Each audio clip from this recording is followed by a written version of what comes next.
I'm Marco from All Spirit Activism, and this is my review of Darren Wilson's Godumentary, Furious Love. So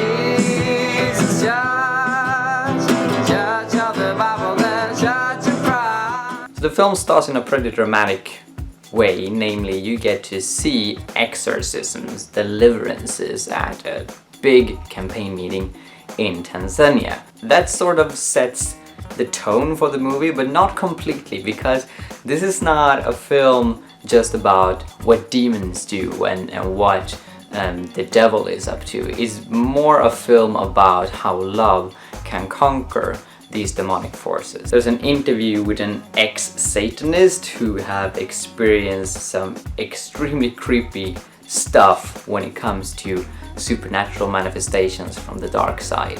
The Satanist was delivered when an exorcist or a person working in deliverance ministry called Angela Greening, and it's really touching because you get to hear the testimony of her as well as Esther, which this Satanist girl is called, and their stories complement each other even though they weren't interviewed at the same time. And Angel describes how Esther's eyes were pitch black, you couldn't see any white in them, she was screaming, the demons were screaming through her, and Angela was casting out the demons and just loving this child, as she describes her. And it's extremely powerful and beautiful, and that's the scene that sticks with me after watching this film. It's a little bit slower pace on the end, and lots more normal stuff, like, you know, loving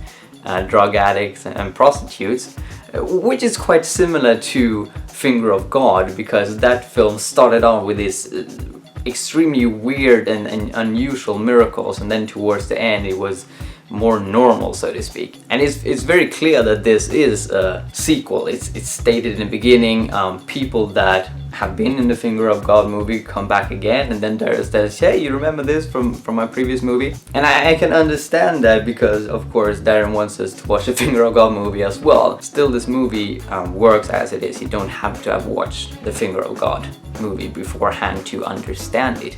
But of course, Finger of God is also a very good movie, so that's recommended as well. Overall, I think if you have small children, you maybe should not watch this together with them. But in any other case, I really recommend this movie. It shows the darkness of the dark and the lightness of the light, and it shows that God's love really can conquer anything.